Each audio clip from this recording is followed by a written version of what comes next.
Hi, it's Matt here from Go Green Auto. So here we have a Renault Zoe for sale. It's a 2015, it's a 22 kilowatt hour battery pack, and it's got the 43 kilowatt AC charging motor, so it's a rapid charge model. This isn't actually a stock car, this is a private sale. The owners have left it with us for us to advertise for them.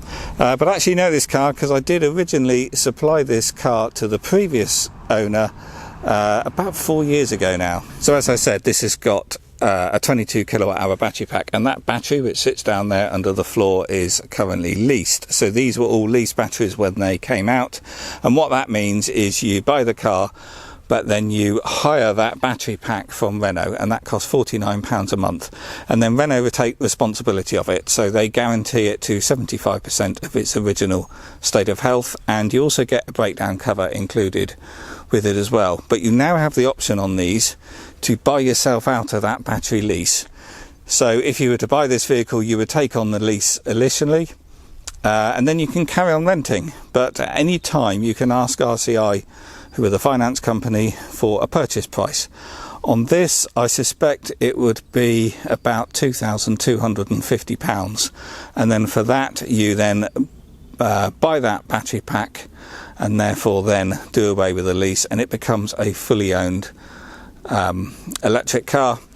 But it puts more than that on the value of the car. You'll find that it will probably put £3,000 to £3,500 on the value of the car. So generally most people find it's worth doing, but of course you can do that at any point, and the older the car gets, the cheaper that battery pack gets to purchase. So maybe you could take over the lease now, rent it for a year, and then buy it at a later time when you got the money, and that battery purchase would then be a little bit cheaper. Or indeed you can just keep renting it forever and therefore not worry about the battery pack. But the batteries on these are particularly good, and in reality the battery will more than last the life of the vehicle. So let's talk about charging. I'll just open the charge flap at the front there with that button on the dash, and your charge port is at the front here behind the Renault badge.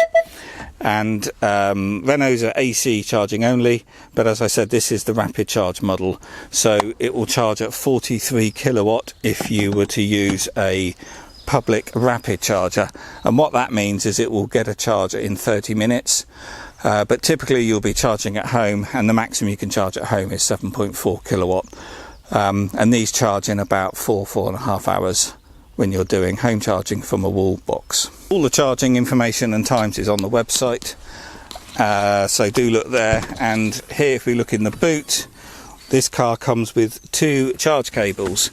So here is our Type 2 to Type 2 32 amp AC charging cable, and that's what you would use to connect to a home wall charger or a public AC charging post.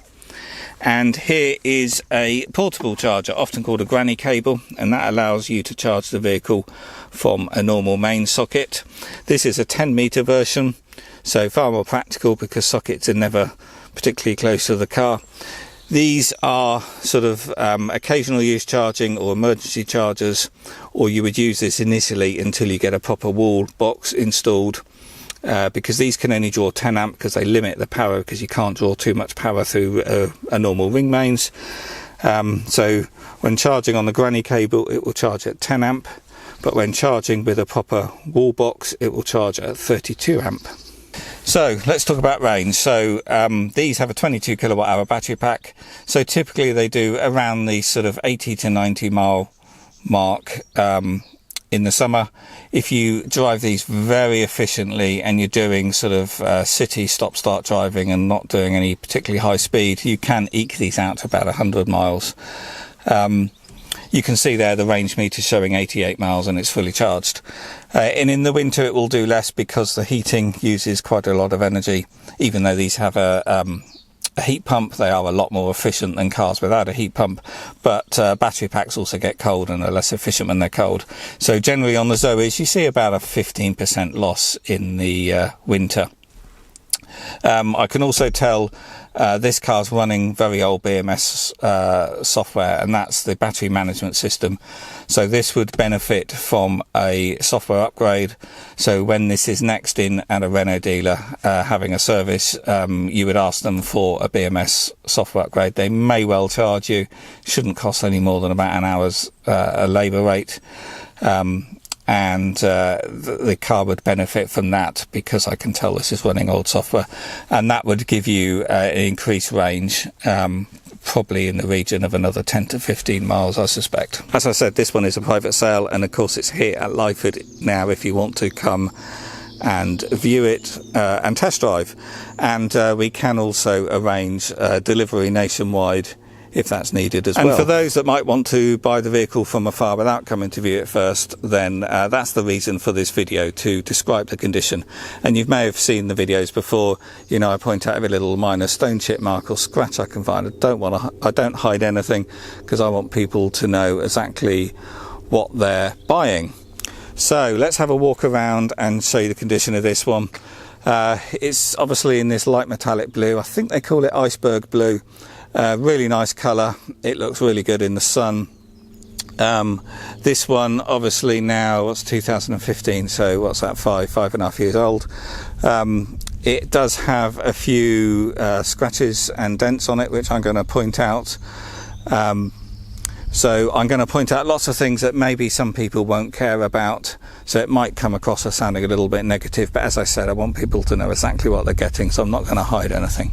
So let's start at the front. Obviously we got the new green number plates, which means it's a zero emission vehicle. So there's a few minor little stone chips there on the bonnet, but really minor and insignificant. There is a tiny little scratch there. Again, you can't feel it, so it's not deep.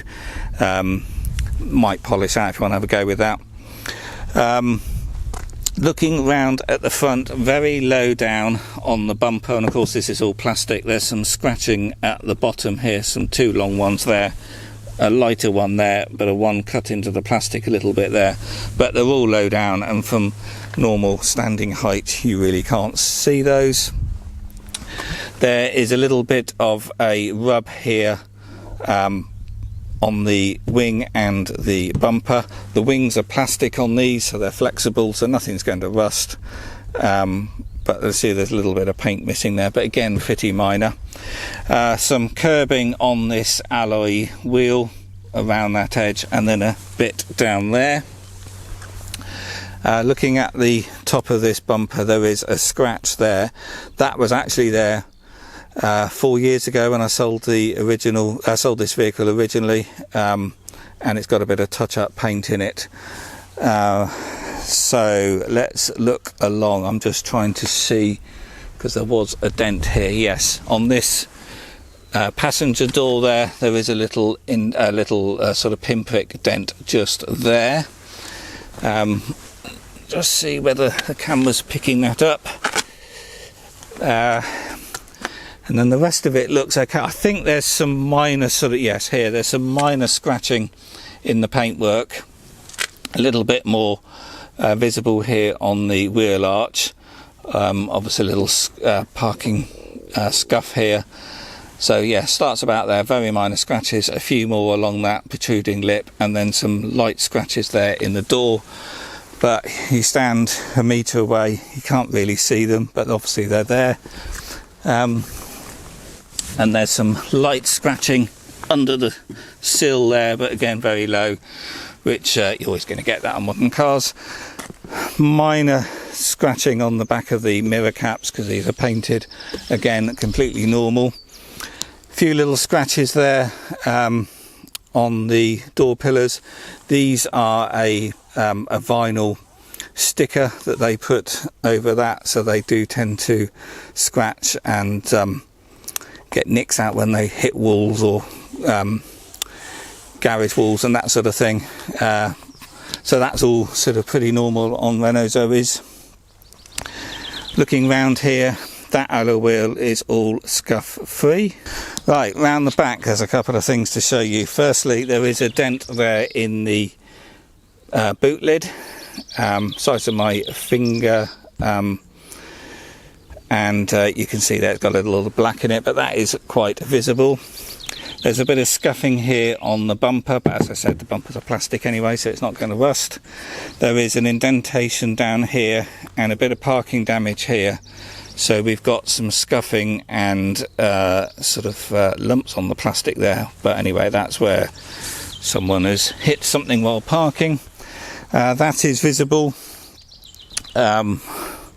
But it's obviously low down there. But yeah, the dent now on the boot lid is visible. Continuing around, some minor scratching on the bumper. But yeah, you always get that. But if we open it up, no significant scratching along the top there, which you often do get when stuff gets loaded in the back. Back's clean and tidy. We've got 2 charge cables, as I said. Parcel shelf is there. Got both rubber bungs. They often go missing and you can't buy those. So yeah, that's all good.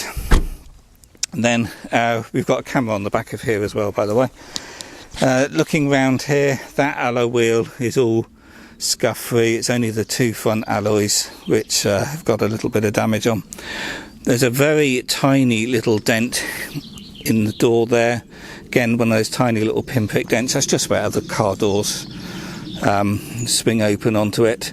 Most people wouldn't worry about that.